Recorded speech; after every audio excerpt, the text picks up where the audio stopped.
안녕하세요. 김유갑의 경제부동산입니다. 더 좋은 방송을 하도록 구독, 좋아요, 댓글 알림 부탁드립니다. 오늘 12시 국토부 충격 속보, 대한민국 집값 초비상. 국토부를 중심으로 한 정부와 여당이 파격적인 부동산 행보를 이어가고 있습니다. 세계 1위의 상속세와 증여세를 대폭 낮췄으며 사실상 이중과세, 징벌적 세금에 해당하는 종부세 폐지를 확정하였습니다.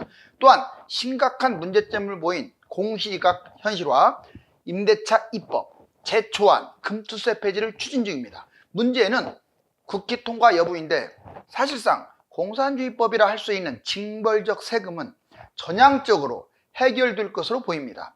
유료상담은 010-2626-6276 제가 직접 메소타임과 입지를 전해드립니다. 지금 바로 전화 주십시오. 오늘 12시 국토부 충격 속보, 대한민국 집값 초비상. 지금 보면 자, 박상우 국토부 장관, 물론 윤석열 대통령, 청와대, 여당 이렇게 해서 전반적으로 규제를 완화하겠다라는 쪽이 강한데, 자, 한번 핵심적 사항을 보자고요. 국토부 장관, 종부세, 재초안, 임대차 입법 폐지해야. 자, 오늘 내용이 상당히 중요한 것은요. 왜 폐지하고 왜 축소시키고 이걸 알아야죠. 여러분들 세금 징벌적 폐지, 상속세와 증여세는 폐지할 수는 없어요. 이거 민주주의가 다 갖고 있는 세금인데, 그쵸? 다만 지금 세금이 어느 정도인지 보세요. 우리나라 상속세 또는 증여세가 이 부담이 OECD 최고예요. 최고 정도가 아니라 1위. 지금 일본하고 앞서거니 뒤서거니. 말도 안 되는 짓거리잖아요. 지들한테 유리한 것들은, 정치인들이 지들한테 유리한 것은요, 신경도 안 써요. 돈 세금 거두니까. 국민들만 계속 내는 거예요. 지금 아무도 이거 거론 안 하잖아요. 학자들도. 우리나라가 세계에서 1위, 2위라는 걸 누가 지금 말하고 있습니까? 그리고 이 상속세 이런 부분들이요, 어떤 물가 상승이나 다른 어떤 여건에 따라서 이게 줄어들고 이렇게 만들어줘야 하는데 그게 없어요. 그게. 자, 여기 보시면 우리나라 상속세 부담 OECD 최고고, 자산 가격과 여기 나왔잖아요. 자산 가격. 물가 상승과 연동을 해서 이 공제가 많아요. 근데 우리나라는 공제가 없어요. 5천만 띡 해주고 없다고요. 우리나라가 아예 없어요. 그러니까 다른 나라보다 2배, 3배, 4배, 5배 상속세 및 증여세를 내는 거예요. 이걸 뭐 정당하다고 막 그러시는 분들이 있는데, 이건 일반 서민들도 상속세가 세요. 이따 얘기해보자고요. 상속세 OECD 평균. 징벌적 세금을 없애가지고 OECD 평균으로 맞추겠다. 종부세. 자, 종부세 폐지. 우리나라가 OECD에서도 잘 사는 나라에 속하지 않습니다. 1인당 GDP는요, 중간 밑이에요. 그런데 세금은 1위다. 정말로 정치인들이 뜯어먹으려고 환장하는 거죠. 이거 여야가 의미가 없어요. 그 사람들 절대 폐지 안 합니다. 저는 그래도 고맙게 생각하는 게, 벌써 여당에서 이거 폐지하려고 한다는 게 정말 박수치고 싶어요. 이중과세. 헌재 정권 따라 판단. 헌재도 되게 웃깁니다. 헌법재판소를 무시하는 게 아니에요. 저는 헌법재판소의 결정을 존중하는데, 웃기는 게요, 이 정권 입맛에 따라 헌재도 결판 이랬다 저랬다 해요. 어떻게 종부세가 통과가 됩니까? 지금 종부세가 있는 나라는 프랑스밖에 없어요. 우리나라하고. 프랑스는 또 그 나라만의 특색이 있었거든요. 이걸 통과시켰다? 이중과세인데 정권 따라 왔다 갔다 하는 거죠 뭐. 여기 보면, 자, 폐지 우선순위. 1주택자는 무조건 없애야 돼요. 어떻게 1주택자한테 종부세를 매깁니까? 다주택자는 자산 비율, 개수로 하는 것보다도 금액, 부동산 전체 금액, 이거에 따라서 비율을 새롭게 정해야죠. 자, 종부세 부과하는 나라 한국이 1등이고요. 프랑스밖에 없어요. 자, 징벌적 세금인 종부세 당연한 줄 알았는데 이건 폐지가 정답이에요. 폐지가. 상속세도 거의 OECD 평균치에 맞춰야 하는데 압도적 1위라고요. 어떻게 이렇게 셀 수가 있어요. 자, 금투세. 금투세는 시행시에 주택시장, 그러면 주식시장 아예 단타치고 난리 날 겁니다. 정부한테는 유리할 수 있어요. 근데 개인은 불리합니다. 정부한테 유리하니까 자꾸 세금만 거두려고 한 거죠, 지금까지. 그나마 지금 윤석열 정권, 저도 객관적으로 보는데 잘하는 거 하나 있다면, 나중에 좀 세금 문제가 있기는 하지만, 걱정되긴 하지만, 본인들한테 유리한 걸 과감하게 철폐시키잖아요. 누구는 본인들한테 유리한 것들만 계속 고집스럽게 집값 띄우면서 집값도 띄우고 고집스럽게 그거 하다가 세금만 걷고 결국 정권 뺏기고. 여야가요 좀 이것은 국민들 입장에서 봤으면 좋겠어요. 개인 분리, 개인들은 분리하죠. 금투세. 자, 주식, 채권 등 과세가 확대될 수 있습니다. 금투세 때문에. 금투세는 자, 외국인들이 단타를 치거나 손절매, 쏠림, 그리고 우리나라 걸 아무래도 좀 덜 하고 다른 나라 걸 하니까 환율이 뛸 가능성이 높아요. 좋은 점보다 나쁜 점이 훨씬 많아요. 금투세를 폐지 안 하면. 자, 여기 보시면 상속세, 증여세 한번 같이 볼까요? 종부세는 정치권 횡포, 제가 정치권 횡포라고 했습니다. 다 나쁘다는 게 아니에요. 상속세, 증여세 내야죠. 근데 너무 세니까. 자, 웬만한 서울 아파트가 10억인데 지금 우리나라 세법이요 90년대에 갇혀 있어요. 고칠 생각도 안 해요. 아직도 여러분들 아직도 증여세 5천만 원이야 그 공제가요. 이렇게 지금 잘 살게 됐는데도요. 말입니까? 은행에 여러분들 보관, 은행에 다른 나라 같으면 우리나라 국민소득 정도 되면 1억이나 2억 이 사이 정도 혜택을 줘야 돼요. 근데 지금도 5천만 원이잖아요. 여러분들 은행 예금, 보호법이. 이게 뭡니까? 지들한테 유리한 것만 다 정치권한테 유리한 것만 계속 끌고 가고 있고요. 지들한테 세금 걷는데 불리한 것은 하나도 안 하고 있잖아요. 여기 보시면 상속세 과세 표준 보세요. 1억 원 이하가 어떻게 10%예요. 10%. 자, 1억에서 5억 사이가 20%예요. 여러분들 5억 하면 1억이 세금이야. 이거 진짜 센 거예요. 자, 10억이야 30%. 자, 10억 했다. 3억이 세금이에요. 자, 30억이야 40%. 자, 30억 추가 50%. 이게 뭡니까? 이게 뭐예요? 물론 30억 넘어가는 거야. 다른 나라도 세요. 특히 재산이 많은 경우. 그런 경우는 뭐 어쩔 수 없죠. 거기에 맞춰야죠. 부자들 감세를 해달라는 게 아니라 어떻게 일반 서민들이 해당되는 이 세금을 이렇게 뜯어먹냐 이거죠. 자, 그 다음에 OECD 국가들 상속세 과세 방식이 유산 취득세형이 이렇게 있고, 자, 유산세형이 덴마크, 한국, 영국, 미국 네 나라가 있고, 개인소득하에 증여세가 있고, 대부분 상속 폐지도 이렇게 많아요. 상속세가 없는 나라가 이렇게 많다고요. 단 제가 상속세 폐지를 주장하는 건 아니에요. 솔직히 지금 상속세로 때리는 것보다 상속세 폐지가 더 정답에 가까워요. 왜? 지금은 진짜로 삥 뜯는 정도가 아니라 완전 엄청나게 탐욕을 부리면서 세금을 뺏어가는 거니까요. 자, 그렇다면 우리나라가 세금 1인데 이 상속세가 왜 그러냐면 다른 나라는 물가 연동해 가지고 세금을 빼거든요. 그러니까 공제가 많아요. 뭐 30% 해도 공제 이거 저거 다 하게 되면 5% 10% 이렇게 줄어드는데 우리나라는 공제가 없어요. 그냥 예전에 90년대 구닥다리 그 세법을 그대로 물가 상승률 따지지도 않고 적용해서 세금 왕창이 삥 뜯는 거예요. 삥 뜯는 거. 여기 보세요. 자, 개인 주택분 종합부동산세도 이것도 완전히 제가 보기에는 불법적인 건데, 자, 1세대 2주택자 왜 이렇게 세금을 뜯어냅니까? 다주택자도 물론 싼 거 여러 개 있는 사람들, 저는 그거는 별개라고 해요. 다주택자들은 조금 뜯어내야 한다고 봐요. 왜냐? 서민들의 집을 자꾸 뺏어가는 거잖아요. 집 하나 있는 사람하고 합산이 적더라도 여러 채를 갖고 있는 사람 누가 더 안 좋다고 보세요? 다주택자들은 이렇게 그래도 다 이렇게 많이 내는 건 아닌 것 같아요. 적당하게. 어차피 보유세가 있잖아요. 보유세 강화하고 종부세를 이렇게 두드러 맞고 90%까지. 와, 여기 보시면 1세대 1주택 다주택 중과세율 적용. 지금 22년과 23년, 다행히 23년 와서 많이 줄었어요. 종부세는 폐지한다고 보고요.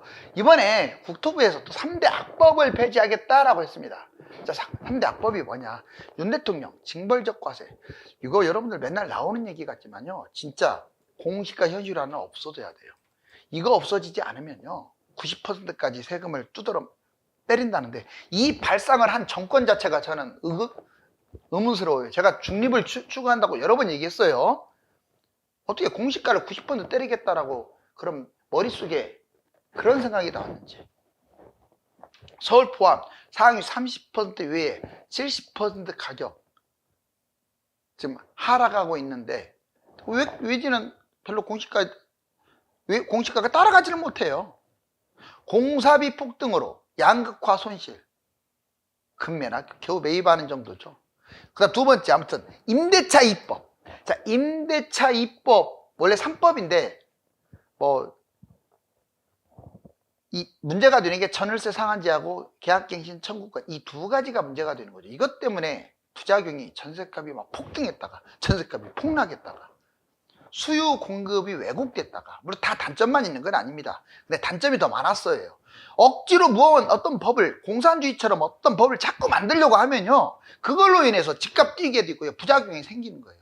우리나라는 자유민주주의예요. 지들이 똑똑하다고, 얼마나 똑똑하다고 자꾸 법을 만듭니까?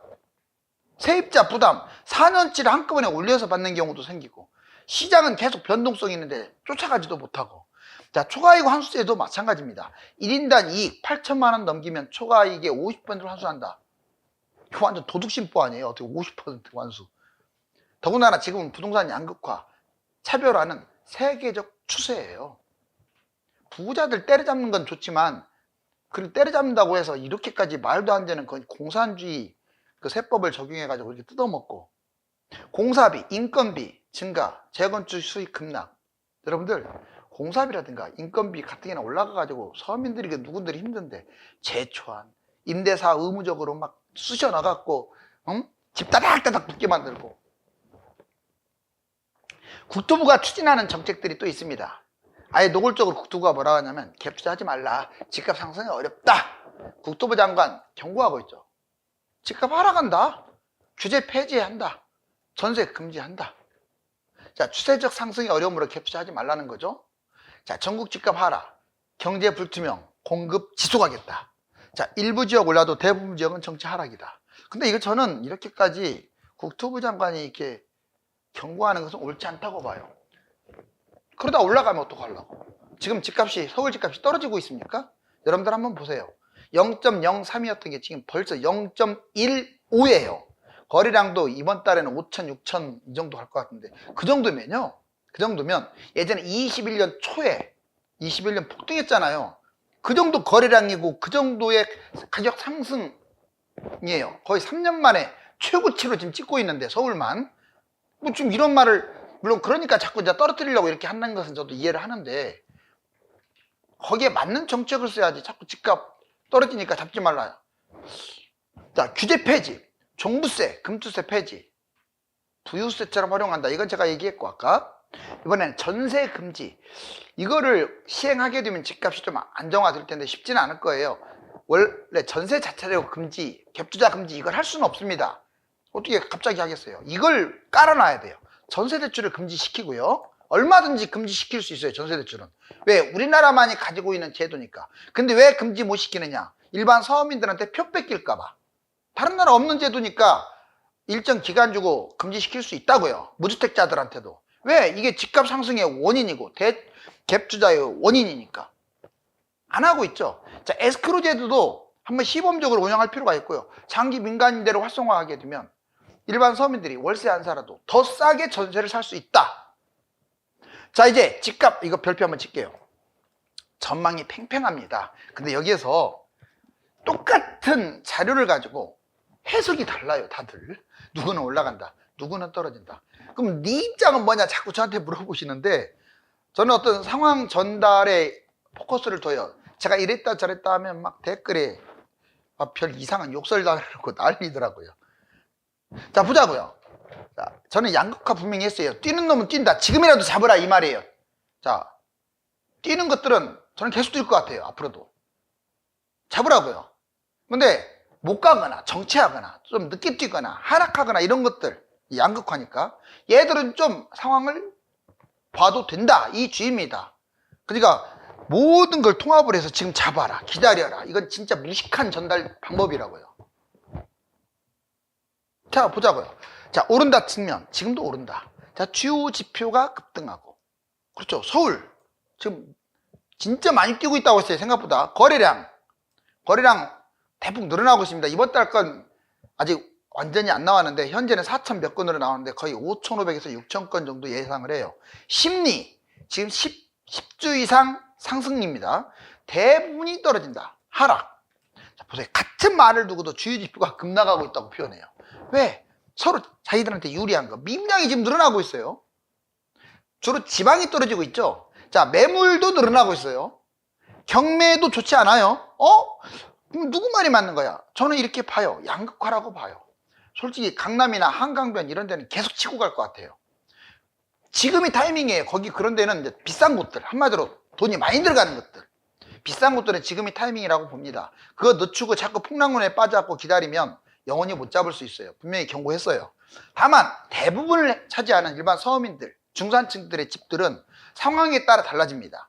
그래서 잡을 것인지 기다릴 것인지 관망할 것인지, 뭐 기다려도 될 곳들도 많죠. 특히 지방 같은 데는 섣부르게 막 매수하면 안 돼요. 자, 두 번째, 금리 인하. 시중금리가 점점 낮아지고 있는 건 맞아요. 그런데 두 번째, 고금리. 뭔 말이냐? 지금 24년 올해 한 번밖에 안 하고 25년 인하할 수도 있다, 금리가. 그러면 집값 쉽게 안 떨어진다. 뭐 둘 다 일리가 있네요. 하지만 큰 틀에서 하락은 맞고요. 고금리도 있기 때문에 양극화 맞아요. 자, 주택수가 부족하다. 2, 3년만 놓고 보면 서울은 거의 분양, 입주 뭐 할 물량이 없어요. 물론 경기도도 넘쳐나는 게 아니에요. 3기 신도시 택지주가 속도가 늦어질 것이 뻔하니까 2, 3년은 공급 부족 맞는 것 같아요. 그런데 주택 과잉 좀 크게 봐라. 거의 5년에서 10년을 내다보면 3기 신도시 택지지구 100만 가구가 그냥 폭탄처럼 들어오는데, 그럼 이것도 상황에 따라 됐죠. 자, 이번에 위험자산이 급등한다. 지금 주식, 해외 집값, 암호화폐 다 신고가 근처에서 맴돌고 있다. 부동산도 똑같이 가고 있다. 미국 집값, 캐나다 집값, 호주 집값 보면 우리나라도 그래서 서울이 뛰는 거다. 자, 무슨 말하냐? 주식, 해외 집값, 암호화폐가 거품이 낀 거다. 지금 얘들 언제 무너질지 모른다. 당연히 우리나라 집값도 폭락 위험성이 있다. 자, 분양가 상승, 물가가 뛰는 게 분양가 올라가고 공사비도 뛰고 인건비도 뛰는데 무슨 근거로 집값이 떨어지겠냐? 분양가가 뛰는데. 자, 분양가는 정상화될 것이다. 무슨 말하고 있냐? 지금 다들 모든 물가가 다 치게 올라가면서 지금 급등한 거고, 결국 얘도 내려올 것이다. 소득 대비 높아서 하락한다. 분양가도. 화폐 가치가 하락한다. 자, 무한 양적 완화, 돈 거품. 지금 돈을 미친 듯이 찍어내서 집값이 뛸 수밖에 없다. 무슨 말하냐? 지금 돈보다 집값이 더 뛴 거 아니냐? 부동산 같이 하라. 집값 거품으로 집값이 붕괴한다. 정말 그럴싸하네요. 저는 이렇게 봐요. 이쪽은 고가 아파트에 해당되지 않아요. 고가 아파트에만 해당됩니다. 즉 비싼 것들은 계속 뛸 가능성이 높아요. 어느 지역을 떠나서. 그런데 대부분의 일반 서민 아파트들은 꼭 하락이라는 표현보다 중립부터 하락과 상승을 넘나든다. 이렇게 구분할 수가 있겠네요. 자, 집값 상승의 근거 자료 한번 볼게요. 먼저 상승부터 보자고요. 변동금리가 벌써 2%까지 내려왔어요. 여러분들, 시중금리가 2% 내려온 게 지금 몇 년 만입니까? 거의 2년 넘은 것 같은데. 자, 그 다음에 여기 한번 보실래요? 지금 서울 집값 보세요. 지금 0.03에서 0.10 갔다가 0.15로 그냥 날아가고 있어요. 날아가고. 수도권도 0.07까지 날아가고 있어요. 0.02에서. 전국은 0이고요. 지방 보세요. 지방은 아직도 빌빌거리고 있어요. 마이너스 0.05. 거래량 볼까요? 자, 5월달 4,750으로 최고입니다. 근데 5월이 이제 6월 거의 지나가야 5월 통계가 나오기 때문에 대략 5,500에서 6,000으로 보여지고 있다고 했죠. 자, 이번에는 하락의 근거 자료를 보자고요. 월별 분양 추이. 와, 여기 보세요. 미분양 늘어난 거 보세요. 월별로. 계속 늘어나네요. 그리고 24년 빨간색. 24년 와서도 미분양이 줄어들지 않고 있어요. 물론 전체적으로 지방이 미분양이 늘어나고 있지만 좋은 징조는 아니죠. 그리고 부산, 대구, 대전, 부천 아파트들 이게 0인데 지방은 지금 아직도 마이너스에서 헤매고 있어요. 헤매고. 자, 최근 3년간 보니까 21년 폭등했었죠. 그런데 22년은 결과입니다. 23년도 결과예요. 다 떨어졌네요. 그쵸? 22년, 23년. 그럼 24년은 전망인데 다 떨어진 곳으로 나오네요. 물론 건사년에서 전망을 하고 있어요. 자, 이게 건사년에서 이렇게 전망을 하고 있습니다. 자, 금감원. 모든 기업과 은행 퇴출 불사. 금감원이 칼을 빼드렸죠. 주요 은행 부실, 1, 2금융권, 지방, 인뱅할 것 없이 아니면 퇴출시킨다 이 말이에요. 4대 금융 부실 대비 대손충당금 구조원 정립. 이것도 문제가 되면 경고장을 날리겠다. PF 부실 구조조정, 자기 책임하에 퇴출 불사. 이 퇴출이라는 단어가 참 무서운 말이거든요. 자, ELS는 이제 한풀 꺾였는데 이것도 역시 마찬가지. 저축, 새마을, 상구민이 제일 문제예요. 뭐 다른 거 필요 없습니다. 이 세 곳이 제일 문제야. 전담팀 신설해가지고 건전성 관리하는데 제가 보기엔 너무 속도가 늦는 것 같아요. 기준 미달 상장사 상장 제조, 그다음에 재무불량 퇴출, 뭐 한계 기업, 좀비 기업이라고도 하죠. 대기업들도 마찬가지. 빚 못 갚는 곳은 퇴출. 자, 이제 부동산 위기 세 가지. 왜 위기가 터졌을까요? 미분양이 많다. 지금 부실, PF 부실. 삼중구가 뭔 줄 아세요? 고금리, 원자재 가격 상승, 부동산 경제 침체예요. 그 다음에 국토부가 추가 대책. 여러분들 빌라 오피스텔 24년부터 25년 사이에 4년부터 5년, 2년 동안 짓는 신축 빌라는 주택수에 포함시키지 않는다. 자, 그리고 좀 더 확대시켜서 오피스텔 다가구 아직은 그렇게 확대시키지는 못했는데 얘들까지 넓히겠다. 단기 임대도 부활하겠다. 지방 아파트 미분양은 주택수에 제외하겠다. 아직 국회 통과가 안 됐어요. 주택 제외. 지금 제외되는 거 아무거나 제외되는 건 아니에요. 60제곱미터 6억 이하 신축 빌라만 주택수에 제외하는데 대통령령으로 끝나는 게 있고 그러니까 통과하는 부분들이 있는 경우도 있어요. 자, 집값이 지금 이렇게 뚝 떨어진다고 하는데 누구는 이렇게 올라가고 있어요. 그야말로 양극화가 심해지고 있네요. 집값 상승과 하락 전망이 팽팽히 맞서고 있습니다.